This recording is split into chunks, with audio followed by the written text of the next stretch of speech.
954-513-4646 or visit our website at www.conciergemens.com to get answers quickly and discreetly. If you have any questions about today's show, give us a call at 888-565-1470 and become part of the educational process.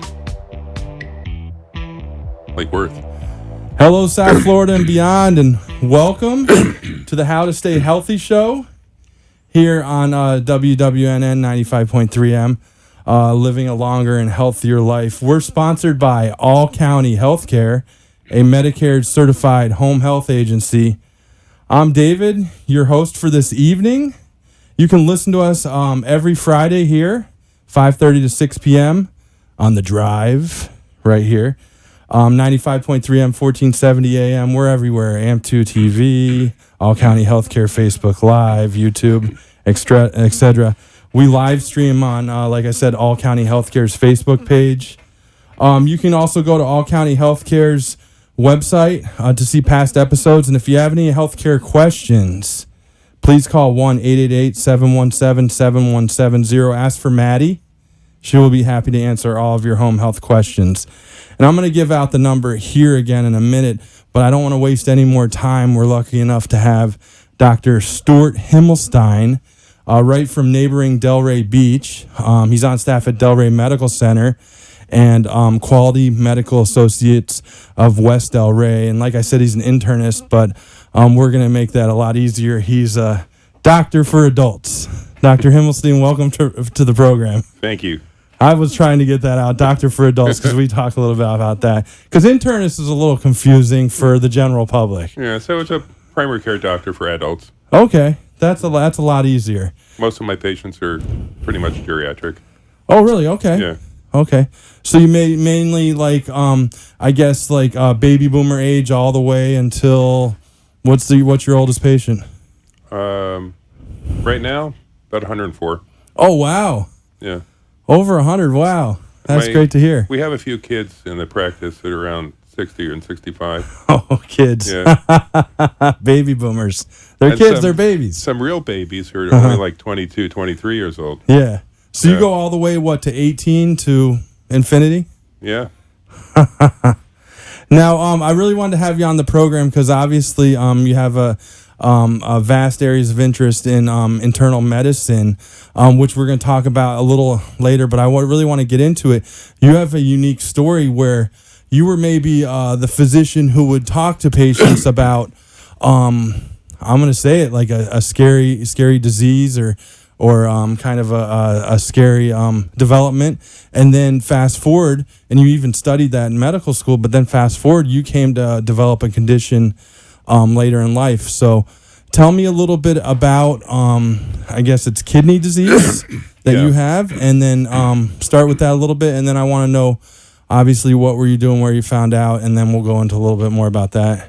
You know, as a physician, you like to think you're empathetic and you can feel what the patient's going through, but it's always they're the one that has the problem. And then suddenly I'm the one with the disease. I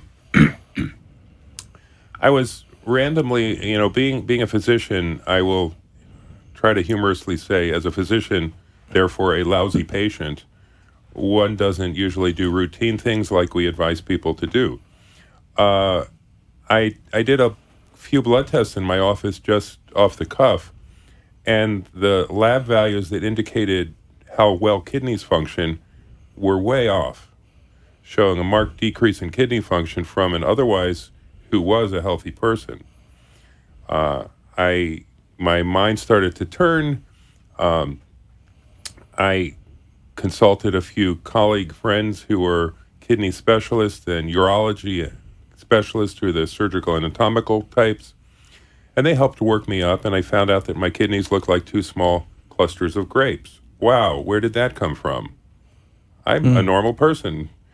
That would be consistent with a problem known as autosomal dominant polycystic kidney disease, which usually is inherited, and there's all sorts of other problems that you would find in it. I didn't find any of those in my family members or ancestors, and the kidney function continued to get worse.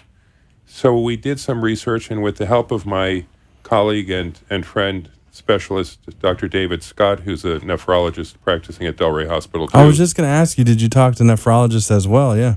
So David Scott. He and Benjamin Tripp, both I know from being on the staff at Delray Hospital, worked me up, and they found those problems. Mm-hmm.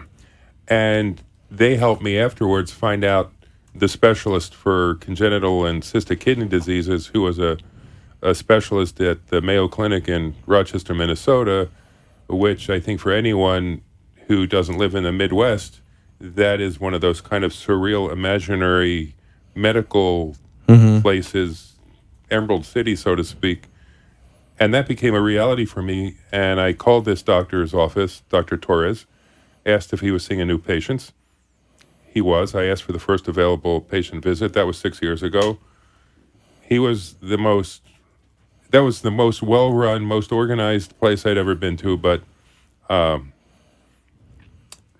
he was the very humble, soft-spoken guy, and he, over a few days, worked me out to have a problem called tuberous sclerosis complex, which normally, it's usually a congenital abnormality shortly after conception.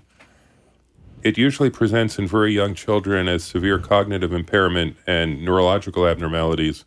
When you dodge that bullet, you go along fine, and sometimes it can present as odd tumor formation or kidney form, scarring over and stuff, which here I am. This man who deals with this kind of a problem all over said he has only seen my presentation in his long history only 3 or 4 times. Extremely rare. So we go from being the doctor who becomes the patient, and it's like, why me, to not only that, but in training we used to have a saying, the last thing you want to be is the interesting case. Suddenly, boom, you're the interesting case. So unbelievable. With that diagnosis, and we didn't do gene studies at the time because I had enough major criteria for the diagnosis. We knew that it was only a matter of time that my kidneys would fail, and I went back to him again. Fortunately, my health insurance was even cover Mayo Clinic in Minnesota. That helps nowadays with the way that's set up.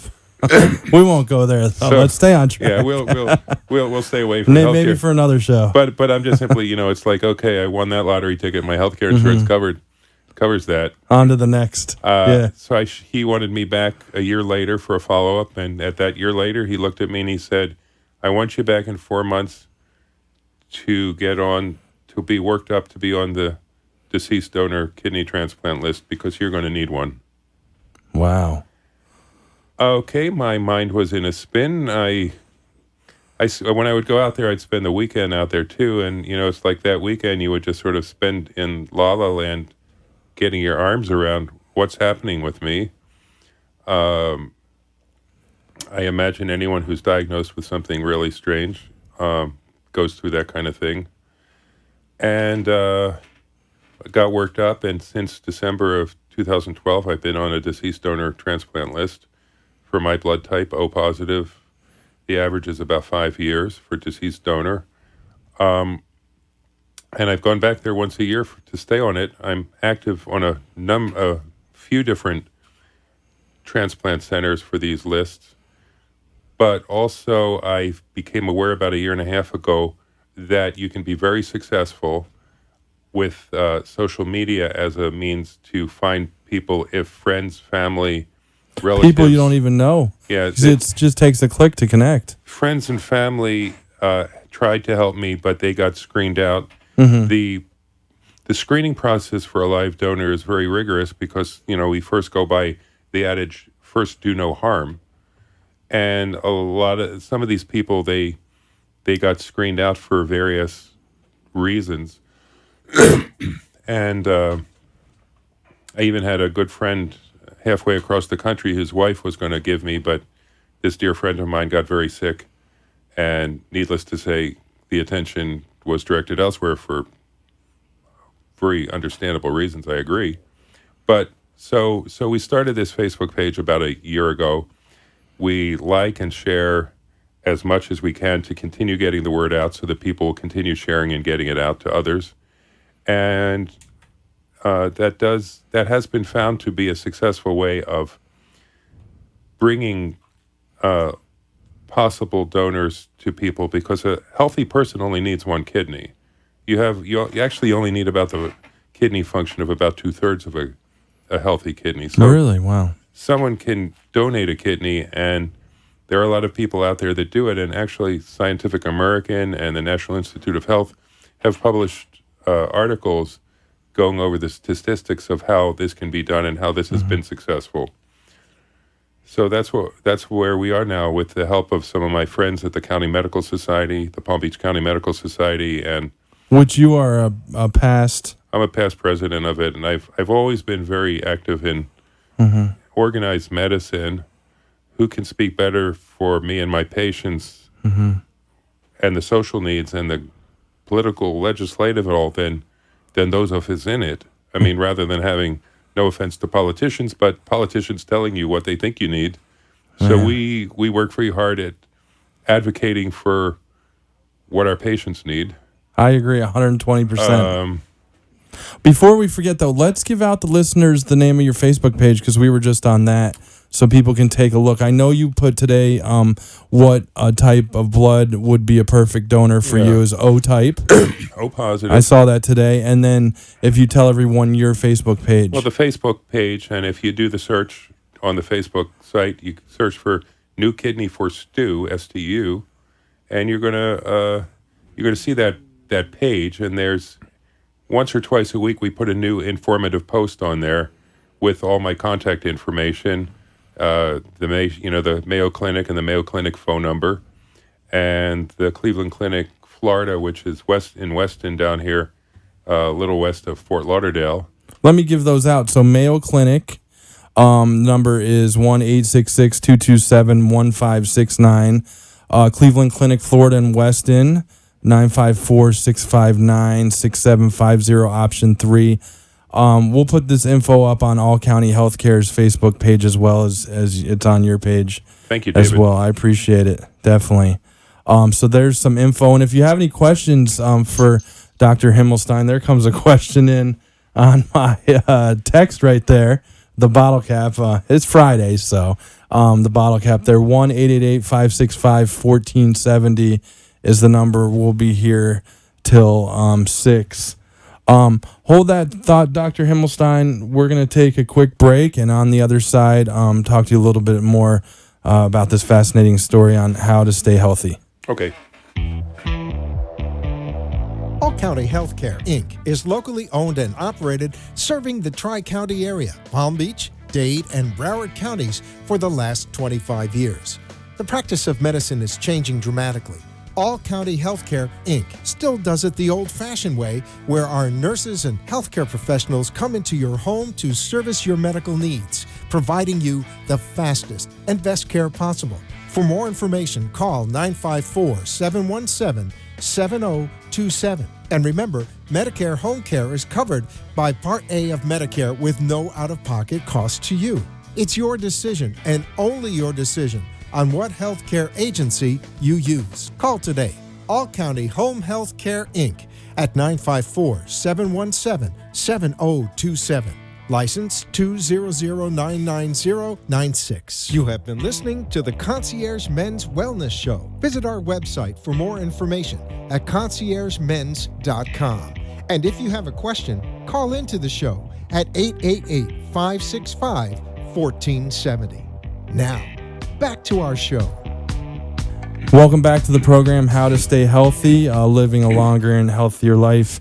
If you have any questions, All County Healthcare is there for you. Please call Maddie at 1-888-717-7170 with any of your healthcare questions. We're here with Dr. Stuart Himmelstein, internist, is a doctor for adults right here in Delray Beach, Delray Medical Center. And we were talking about his cause right now, developed a kidney disease you were telling us about, and is on the deceased kidney donor list right now. Mayo Clinic is helping. We all know Mayo Clinic is helping you out, and Cleveland Clinic right down the road here in Weston as well. I want to ask you, I'm getting texts from listeners. They're asking me, do you currently participate in dialysis? Is that something you have to do on a weekly, monthly basis, or how does that work? Well, the traditional dialysis that people may think of is you go in and you get hooked up in your vein 3 times a week for a few hours. Mm-hmm. There's also another kind of dialysis called peritoneal dialysis, where you have a shunt put in your abdomen, and there's actually a cavity in your abdomen, and you have a little machine that sits by your bed, and you hook up for 8 hours or so every night, and Wow. And you have to hook up with bags of certain solution, and it runs the solution through your abdomen while you're sleeping, helping clear the toxins from your system. I started doing that back in April, May of 2015. Mm-hmm. My kidneys finally deteriorated to that point. It was quite an experience when I first did it because, as things in your body change, you're not aware of the gradual change. But then within a few weeks of starting this peritoneal dialysis, it was as though this cloud cleared and you were thinking more clearly again, probably just from the toxins building up that your failing kidneys could not handle. So I've been doing that since then. That's not a solution for a real kidney, though. Mm-hmm. I am still very tired. I enjoy practicing medicine and being there for my patients and doing what I can in organized medicine, as we've discussed. But the rest of my existence is basically revolving around managing this problem so that I can do that little bit. But I have so much more I feel I can give. And without the real kidney, even though I'm healthy now, my cardiovascular, my heart and circulatory mm-hmm. system check out, my nervous system checks out, everything checks out. I don't know how long that would be until that starts to deteriorate without the magic that a real kidney would do. Oh, affect other systems in the body. Yeah. So, there's 90 to 100,000 people on the deceased donor transplant kidney list. 120,000 people waiting for any kind of organ, liver, or worldwide, or just in the U.S.? In the U.S., there's alone about 96,000 people. Okay.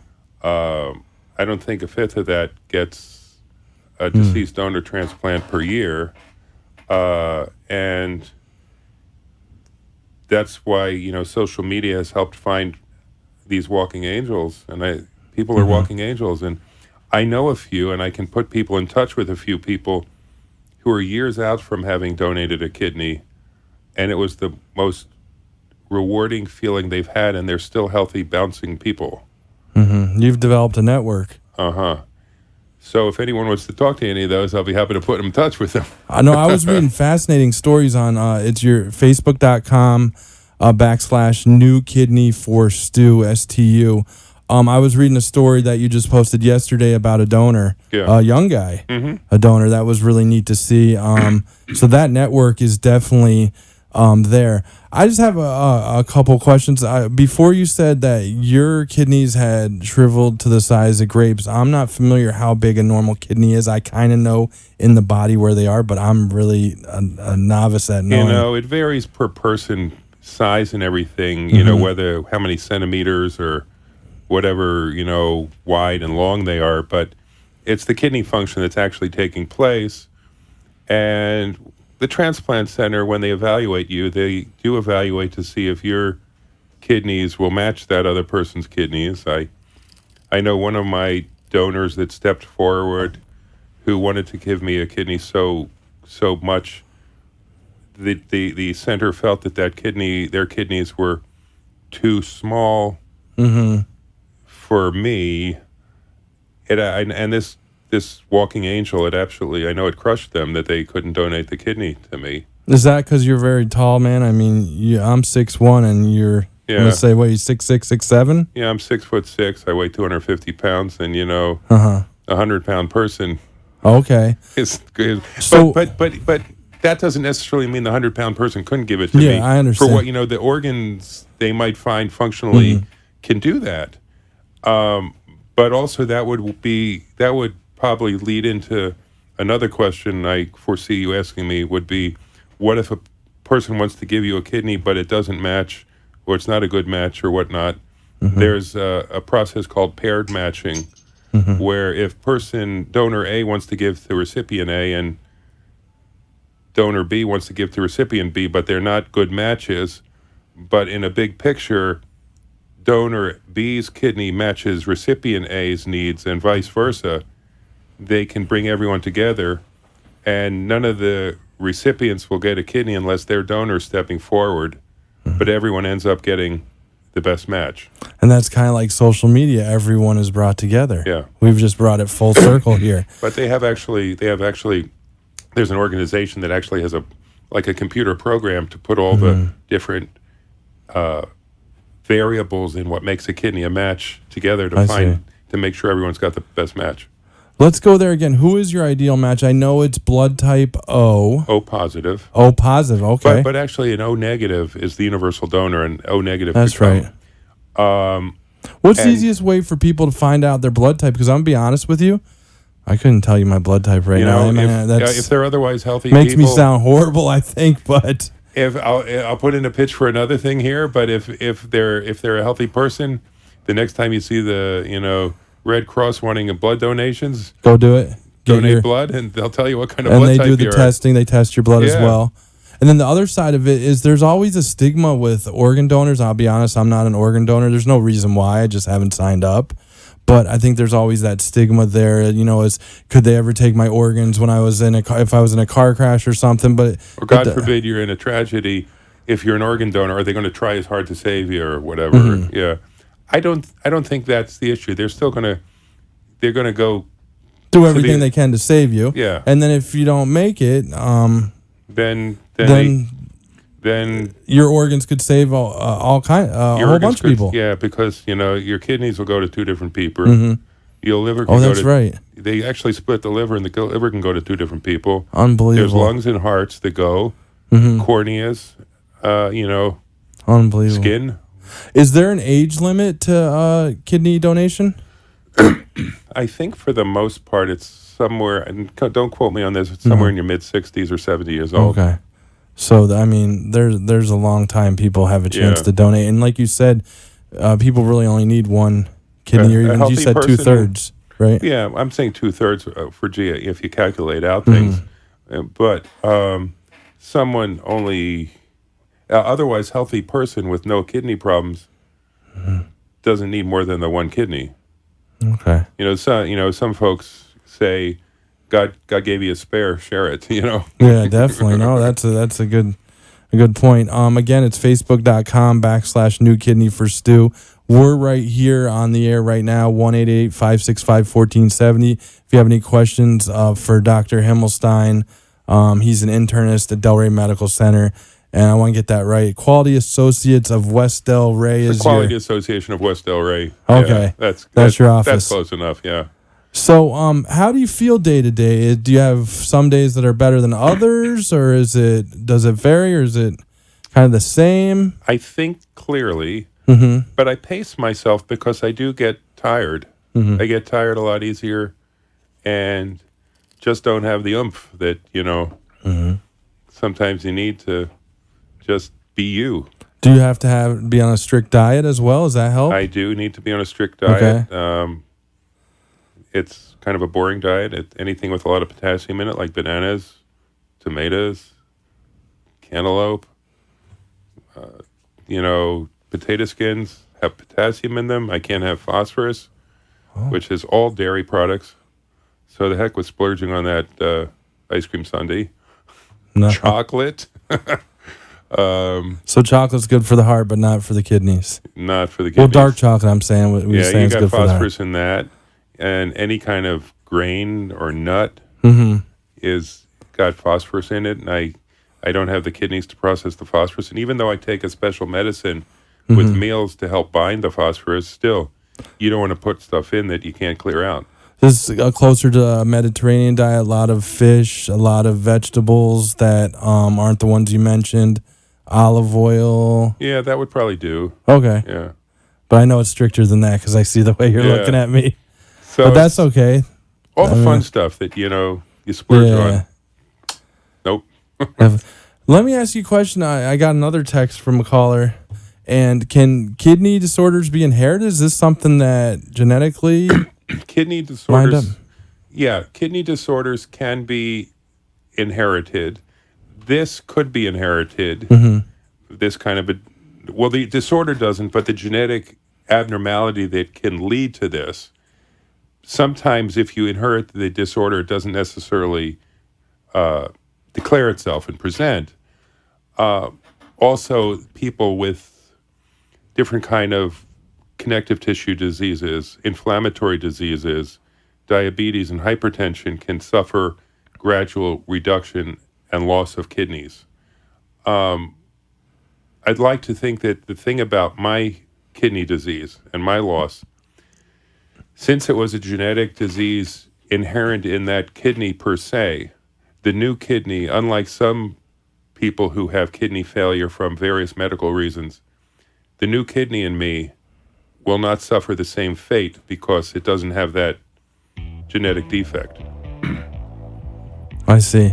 It's hard to believe, but we've already knocked out a whole interview. Will you come on the show again in the future? I mean, this has just been totally fascinating to me, and I want to get the word out to help you and to help others in your network. Please, I would be happy to come back another time, Dave, and just remember, even if it's not me, if you know someone who needs a kidney, think about it. And one more time, Facebook.com/New Kidney for Stu. Thanks again for coming on the How to Stay Healthy show. I appreciate it. David, thank you.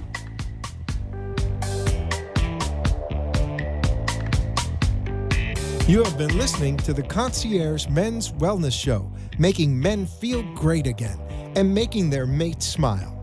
Call us at 954-513-4646 and let us specialize in making you and your mate happy. The opinions expressed on the preceding sponsored program were strictly those of its